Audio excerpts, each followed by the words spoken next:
Nakakain ba kayo sa isang araw? Tatlong bisis? Hindi. Paano maghanap paano dumiskarte si Ricky? Dahil ikaw ang naging panganay. Nagkuhan ko na namartan mo sa ikaw kay ipahatag ko na mama ko. Pangarap mo sa buhay. Wala. Ha? Wala ka ng pangarap sa buhay? Ayaw mo magiging guro, teacher, engineer? Kung mahirap, hindi ko dapat na ikuanan ko, tabangan ko ng iso na ako. Paano mo tulungan yung kapatid o igsuonin mo sa paraan unsa man imong buhaton kung ang imuhang pangandoy wala ang pangarap? Tingnan nyo naman yung mukha niya, kahit puto na, ayan, lapit talagang foreigner na foreigner. Kasi isipin nyo po, 6 years old ka, nagbanat ka na ng buto, dumiskarte ka na maghanap buhay. Wala na ba si papa mo noon? Wala na. Patay na si papa mo noon. Sir kasi, para kay kaibigan Dexter, tulog si kaibigan. Anda, kaya sabi nila, may tag 2,000 daw kayo. Halay kayo! Birthday to you. Nakakatuwa. Tawa pa rin. Laban lang, ganyan talaga. Ay, ito kay Kuya!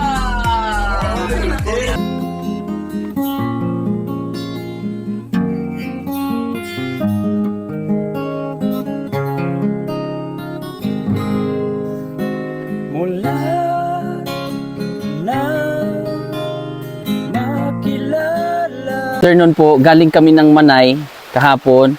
So malayo yung aming biyahe mga kababayan. So gusto naming mag-relax kasama sila PB Team Nunoy at yung kaibigan natin. At siyempre may mga naligo, naglaba sa sobrang ganda ng lugar. In-invite tayo ni Nunoy na maligo daw dito. So siyempre may mga naglaba dyan. Doon tayo banda. Tara.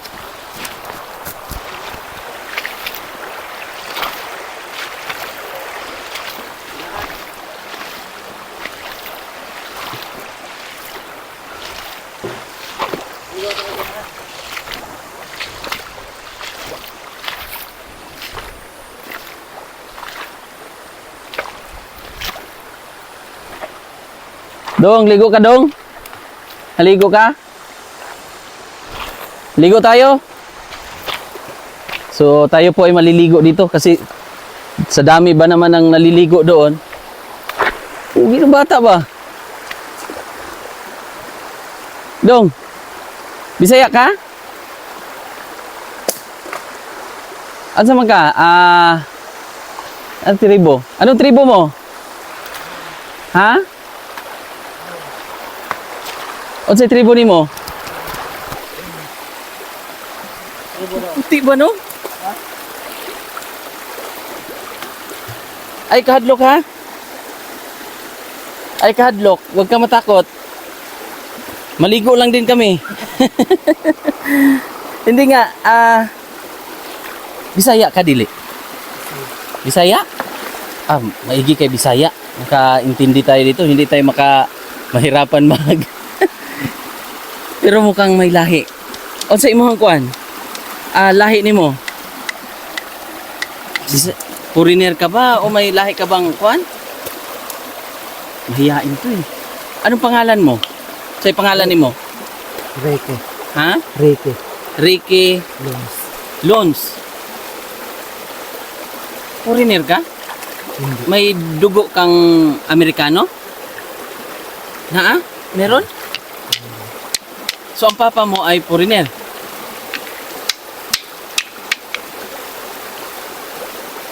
Pugi eh. Halos konti lang ang pagitan namin at ni Nunoy eh. Payag ka ba, Noy, na konti lang ang diferensya natin? Hindi nga, patingin mo na ng... tingin ka muna doon, oh. Di ba? Amerikano. So, sobrang lamang niya po sa atin kasi nauna siyang naligo. tayo ay hindi pa lamang talaga siya sa paligo. Dol. Ako pala si Kuya Eli. Si Ricky. Oh. Ricky Lones. Lones. Ang kanyang apelido. Taga saan si lolo mo? Lolo mo na, taga saan? Taga Mati. Mati, pero Amerikano si lolo mo? Tingin ka muna doon para makita ka ng mga kamag-anak mo saan ba sa Mati si lolo mo? Damping. Dampin.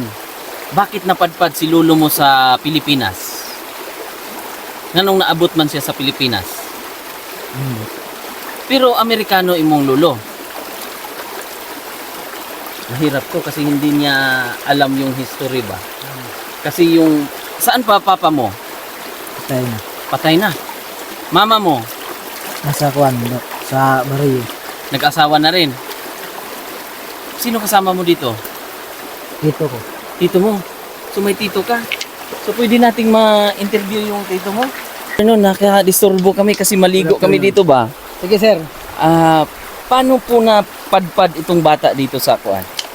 Actually, itong batang to, pamangkin ko to at inanak ko rin. Yung tatay niya, mula nung namatay yung tatay niya, umuwi yung nanay niya dito kasi nag-asawa din ang nanay niya nga taga rito rin sa Oregon. Oo. Nung panahon na yun, sa sobrang hirap kasi marami-rami din to anim yata to. Anim mo dong no? Unom mo kabuok magsuon. Oo. So diri sa ta. Kapag ta kay Unom ni sila. Dili ka. Motong, Dira. nung time na yun, na gusto nga, kinausap ko siya kung gusto niya magpatuloy mag-aral kasi nung time na yun, grade 1 pa yun eh. Sabi niya, gusto niya daw, kaya napunta, sabi niya sa akin na gusto niya daw dito sa akin. Kaya nung time, mula nung panahon na yun, dito na siya sa akin. Ako yun nung paaral na sa kanya. So, ikaw ang nagiging ama. Oo, naging ama ni yung ama ng batang to. Kasi ikaw ang ninong naman. O yung kamayong ama niya. Kaya lang mahiyain to si Ricky. Mayayain nga. So, kasi nga siguro doon sa dati nang titirahan doon sa Nagas, walang ibang tao makasalamuha doon. Walang kapitbahay. Walang kapitbahay.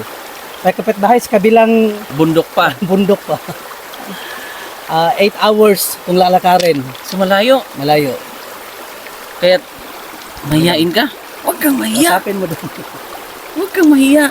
Kasi ang puhunan sa totoong buhay, ang puhunan ay nasa minsan nasa paano magdala, paano makipag-usap sa ibang tao. Kanang unsaon nimo pag istorya ba? Atubang sa mga tao, dapat taas noo ka, ha? Kanang atubang gyud sa, di ba? Sayang ang future ng bata. Sayang ang future ng bata. Pila edad ani, sir? 16. Ilang taon mo siyang naalagaan? 3 years pa lang. Buti napunta sa inyo, sir. Kaya nga, nung umuwi ako dito, sa Davao kasi ako naglagi noon. Kaya nung umuwi ko dito, nakita ko siya, nag-aral, grade 1 ka noon doon, no? Oh, grade 1. Ilang taon siya noon? Ilang taon na ba siya ngayon? 16, so 13. 13 years old ka. Grade 1 siya, grade 1 siya noon, 13 years old. Kaya sa sobrang hirap ng kapangasawa din ng nanay niya, ganun ang wala ring magandang hanap buhay. Marami-rami din. Kaya pinili niya na dito sa akin, kaya kinupkop ko na lang. Kaya, Baka nahihirapan din siya doon kasi panganay ba ito, sir? oo, panganay. Panganay ka. Wala bang balak ang mga kamag-anak nito sa ibang bansa? Actually, yung tatay nito, tiyuhin namin, parang di niya kilala kung sinong tatay niya. Ang history ng lola ko dati, sa pagkaalam ko lang, panahon sa gera. Parang nabuntis siya lang yung lola ko. Ng foreigner? Ng foreigner, ng sundalo. Yun yung sa pagkaalam ko. Nang bumalik na yun sa ibang bansa yung mga sundalo noon, yung lola ko din, pumunta rin dito sa Davao, napadpad dito sa Davao Oriental. Pero yung lola nyo, puti talaga yon.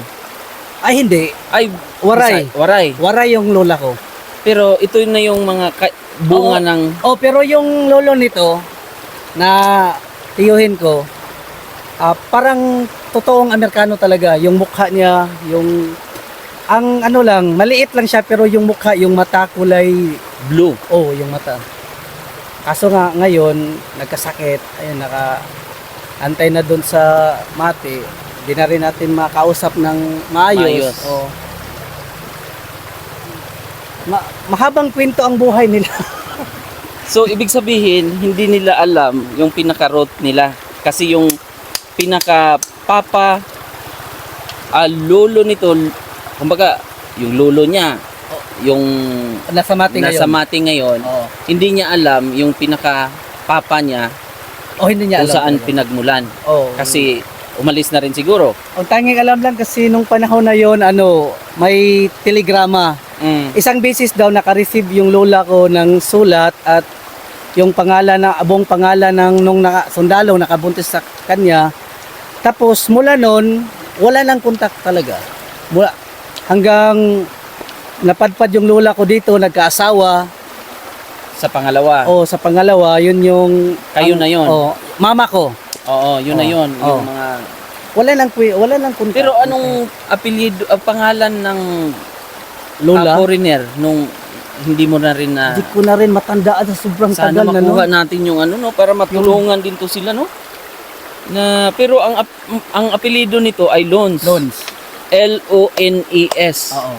Loans kasi ito naman, makikita yung muka ni Ricky, patingin Ricky, di ba? Kita niyo po yung muka niya.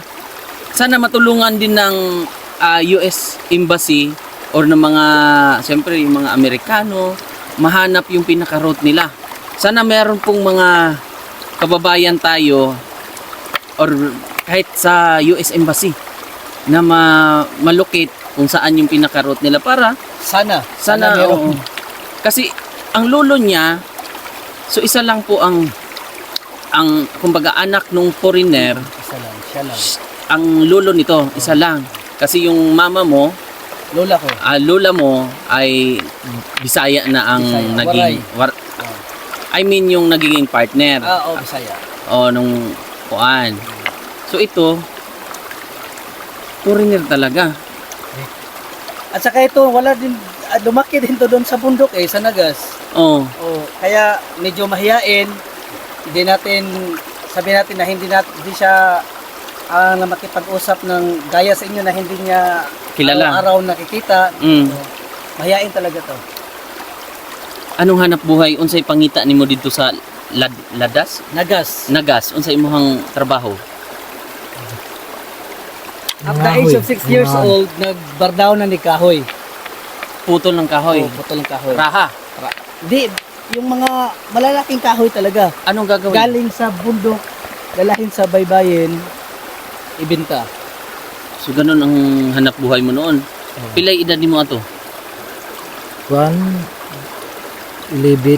6, nag-start ka sa 6, sabi mo 6 years old. Anong Kasi siya yung pinakapanganay. 6 years old ka pa lang, nagputol na kagkahoy para mabuhay. Nag-bardown. Taga-hatid. Oo. Mula sa bundok. Idaan sa sapa. Bundok. Sa bye-bye. Oh? Kamusta naman itong bata? Sa ngayon, okay naman. Malaking improvement na mula na nandito na siya sa akin. Malaking papasalamat din sa kanya kasi sabi ko na hindi kita matutulungan ng maayos hanggat hindi mo rin tulungan yung sarili mo upang ayusin ito. Kaya ngayon, malaking pasalamat ko na kung sa pag-aaral, makita ko rin na maganda na rin yung takbo ng grades niya. Pero may hinahanap akong improvement na gustong-gusto ko na para akma naman doon sa Edad age niya. niya o sa level niya. Kasi bakit po nyo po nasabi sir na Hindi yung- akma. Hindi akma. Unang-una siyempre 16 years old na to. Sa pagbasa kulang pa rin at saka sa pagsulat o intindihin yung mga leksyon kahit alam naman na sa ako lang tingnan ko yung mga lesson nila, hindi naman ganoon kahirap, pero sa kanya parang sobrang hirap pa. Hindi niya kayang Oo. i-absorb pa talaga yung nuturo ng teacher niya. Dahil siguro para sa akin yung development o yung growth development niya Siguro nga. dahil sa wala siyang nakakausap doon sa bundok, bakit pala na namundok sila? Doon sila na malagi. Doon talaga sa nakatira. Yung tatay nito, first cousin ko, unang nakita ko to 2009. Bininyagan pa to dito sa simbahan namin. At pangalawang beses nakita ko siya nung 10 years old na siya. At saka nung doon sa Davao ako, nakita ko siya nung isang beses. Pagbalik ko dito, 12 years old siya, running 13. Nung panahon na yon, kaya nakita niya na malagi na ako dito na rin siya sa akin. Salamat sir ha, kasi Walang gabayan mo. Nakita ko, naanak ko Oo. rin, hindi ibang tao. Oh. Pamahalin nga natin yung hayop, yung tao pa kaya. Mahal na mahal ko tong batang to. So ito, Minsan nga, pag mahihain no? Mahihain lang. masalitaan ko hindi maganda. Alam ko namang hindi maganda, pero parang naisip ko rin na kailangan para rin Oo. matuto eh. Tama. Kasi masasabi mo rin na napabayaan din yung sarili niya o yung paglaki niya. Yung nanay niya kasi walang-wala din, hindi nga nakapag-aral yung nanay mo dong, no? Parang ganun yung takbo talaga. Parang masakit isipin na ganun yung nangyayari, pero yun talagang ang nangyari sa buhay nila na yung nanay niya walang-wala din. Ang alam lang yung magkaanak ng magkaanak. Oh. Pero kasi daw, ang kwento kanina, wala na rin tong tatay. Wala nang tatay. Nawala na yung tatay niya. So ano ba ang hanap buhay ng tatay niya noon? Pangangaso. Mm. Pagsasaka, ganun din. Walang iba. Oh. Kasi malayo din sa kanila, iba din yung nature sa kanila. Hindi kagaya dito sa Oregon na maraming pwedeng mapagkunan ng pera. Dito, doon wala talaga, kahoy lang. Kahoy lang. O pagpoto lang ng kahoy. So ngayon, dahil nandito ka na sa tiyuhin mo, makinig ka lang kay Tito ha, kay Ninong. Tapos mag-aral ka ng mabuti. At sana hindi ka na mahiya pag sa susunod na mga kuan, kasi ang pag-aaral ang susi. Ha? Sayang ang future ba? Kaya siyempre naihihiya din siya sa amin siguro sir, kasi first time niyang Nahiya siya kita na, kasi kami maliligo lang din kami dito. Gusto namin ma-experience tong Oregon na sapa, sama si Nunoy, in-invite kami. At yun nga ay aktuhan namin siya ba? Tuhan ka dito, kaya ito nangyari. Kaya kausapin mo lang ng maayos. Kanang mahiya. Oh, sana matulungan niyo po sa US Embassy mahanap, matrace yung mga kamag-anak nito. Alam kong siguro may mga tsuhin pa to sa US. Malamang, meron pa talaga yan. Oh, may mga sana buhay pa yung lolo siguro. Wala na rin siguro. Wala na siguro. Wala na kasi si lula nito, Matagal lang namaya pa yung lola. ilang taon na ba si lula niyo, sir? 20 years nang wala yung Wala na. Wala na 'yun. So kahit man lang matrace ng mga kamag-anak, ano ba? Matawag nito, makilala man lang niya yung mga road o pinagmulan ng mga kanunuan. No, Ricky, okay ka lang? Mag-aral ha. So, yun nga lang ay hindi pa gaanong na-develop ang yung mahiyain pa. Kaya malaki pang dapat i-improve. Improve. Oh. Huwag mo akong batuhin ha. Kaibigan tayo ha. Nganong ulaw man ka? Siyempre bago pa lang tayo eh. Hindi niya pa tayo kumbaga nakagaan ng loob ba. Pero kung makikita niya tayo palagi, siyempre si Nunoy taga dito, pag mabalikan ka ni Nunoy, i-accommodate mo si Kuya Nunoy ha. Kay baka isa sa mga good news makasupport sa pag-aaral. Nahirapan ako kasi iba kasi yung bata talaga na inaalagaan mo pa. Ito, nahirapan ako dito. Sobrang effort yung ginawa ko para ma-improve lang talaga to. Kaya nag-focus Isipin ako mo, ha? dito. Imuhang ginikanan, mama. Kuan man, kanang mga ngahoy lang sila. Baligya nila. Kaya wala man sila wala sila ipapalit ng pagkain. Simula nung pumanaw yung papa mo. Oo. So mahirap ang buhay niyo. Kaya dito ka nakitira sa Ninong ko. para kahit papano ay maibsan-ibsan o makakaon. Kumusta ba noong nandun ka na? Anong naranasan o na imuhang na-experience dito sa imuhang mama? Hirap. Mahirap na may pagkain na siguro sila mangrarahan ng kahoy, pumutol ng kahoy. Mm. Nakakain ba kayo sa isang araw? Tatlong bisis? Hindi. Anong ginagawa nyo na lang? Nangitaan ng pira kay pambili ng pagkain namin. Paano dumiskarte si Ricky? Dahil ikaw ang naging panganay. Nagkuhan ko na namardan mo usay kahoy kay ipahatag ko na mama ko. Mm. Para na sila pagkain ng mamanghod ko. Ilan ba ang kapatid mo na nakasama sa mama mo? Tulo. Tatlo sila. So yung tatlo na yun yung binubuhay ng mama mo? Apat. O apat. So panganay ka. Oo. So ngayon 16 years old ka na. So anong gusto mong plano sa buhay mo sana? Pangarap mo sa buhay? Wala eh. Ha? Wala ka ng pangarap sa buhay? Ayaw mo magiging guro? Teacher? Engineer? Hindi ko mahirap. Hindi ko dapat na ikanan ko, tabangan ako ng isuon ako. Paano mo tulungan yung kapatid or igsuonin mo sa paraan unsa man imong buhaton kung ang imuhang pangandoy wala kang pangarap? Tulungan natin ako mamangod ko para padayon sila ng eskwela pati ako. Mm. Kaya So yung gagawin mo mag-aral ka. So ngayong grade 3 ka, 16 years old. So ang plano mo ipagpatuloy mo. So mas maganda makapag-ALS ka para tatalon-talon ka sa advance ba? Ha? Alam mo yung ALS? So yun yung gawin mo ha. Bakit pala hindi ka late ka nakapag-aral? kasi malayo mo kay kabukon mo pa ng dagat. Tatawid pa kayo ng dagat? Oo. Noon? Bago ka napunta dito sa Gubjin? Saan ba mismo sa Mati ang inyo? Noon? Na kabuaya at paano sa kabuaya. Sa Kabuaya sila.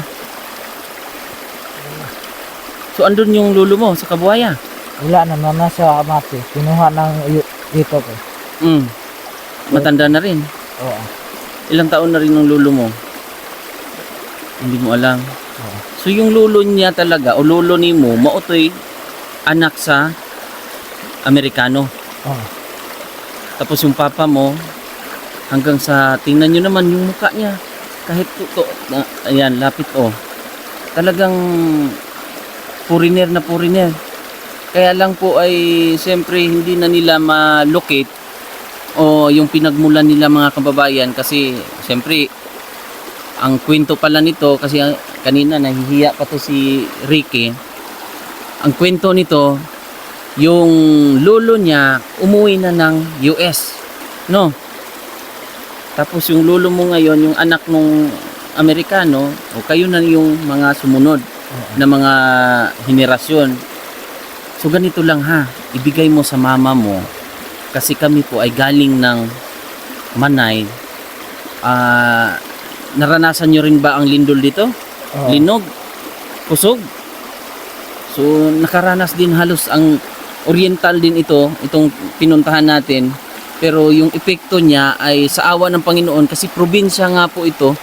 Dili kayo ingon nga ng bar down, wala po talaga na gano'n na senaryo. So meron man pa ilan-ilan yung mga building na mga maliliit lang po. So bilang lang po yon pero siyempre yung mga maliliit na mga kabahayan hindi po katulad sa Cebu ang naranasan ng Davao Oriental. Kaya kami ay dumiretso dito at nakita nga to si Ricky. So sana meron tayong mga kababayan din na tutulong kasi isipin niyo po 6 years old ka, nagbanat ka na ng buto? Dumiskarte ka na maghanap buhay? Wala na ba si papa mo noon? Wala na. Patay na si papa mo noon. 6 years old. So, mahirap ang doon kay sa bundok noon. Oo. So ganito ha, kasi yun nga ay tulong to ito, Ricky. Kahit paano bigyan mo ng pambiling bigas si mama ha.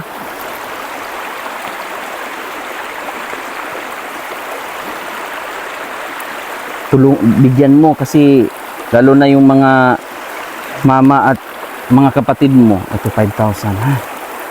Galing to sa ating sponsor. 1, 2, 3, 4, 5. Yan. Bilhan ng bigas sa mama mo ha. Tapos mag-thank you lang ako sa ating sponsor kasi hindi mangyayari itong mga pagcha-charity natin kung hindi po dahil sa kanila. So mag-thank you lang po ako kay from Turil. Nagbigay siya ng 5,688. So ibibigay natin sa kanya. So gawin na nating 6,000 para pang baon-baon mo, ha? Gawing mong inspirasyon yung magulang mo, ha? Mga kapatid, para anong pangarap mo nga sa buhay mo? Ang si pangandoy ni mo? Kuan ng pulis. So at least police. Kasi ang sagot mo kanina ay wala eh. Ang gusto mo lang makapag-aral ka or mag-aral. Siyempre, ang pangarap talaga natin, yung yung gusto mo paglaki mo. So police. So sana meron tayong mga makatulong din sa kanila na matustusan kasi yun nga yung tsuhin din niya bago lang dito katong imuhang ninong na nagpa-eskwela sa imuha. Bakit pala umalis ka doon sa mama mo? Kaya na mahirap ng mama ko kay kasi mabalhin ako ng tito ko kay mas na kuan man mas marami man sila. Mas marami ang mama mo. Wala bang kamag-anak si mama mo dito? Taga saan ba talaga si mama mo? Tagalupon. Tagalupon. Malayo yan dito. Siguro mga 2 oras mahigit. No. Wala siyang mga kamag-anak. So, yung lulo mo or yung papa mo taga rito, Oregon. Hindi rin. Oo. Taga rito yung papa niya. Taga Oregon gud mo papa Sa una. dati, yung pumanaw. Bakit pala pumanaw si papa? Kasi nananggot siya nahuhulog. Nag-ano ng coconut wine. Nahulog si papa mo. So yun yung ikinamatay niya. Grabe nung yung experience mo, no? So bata ka pa noon, yun yung time na 6 years old ka pa or 5 years old. So wala na siyang magulang o papa na talagang nagiging pundasyon sa kanilang pamilya ba. So ganun talaga ang nangyari, no? So katatag ka kung ano po ang maitulong ng ating mga kababayan. Sana merong magtulong, makapanood sa video mo kasi ito po ang dahilan.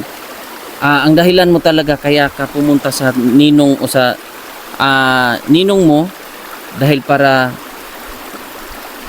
kahit papano makakain. Merong sa kahit papano sa isang araw makakain ng 3 dishes.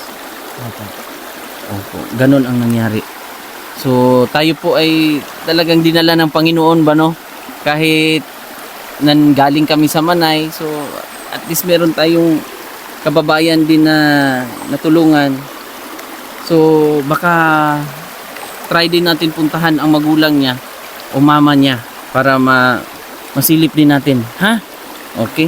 So, yun lang mga kababayan. Maraming salamat. At God bless po. At ito po si Ricky. Ricky Luns.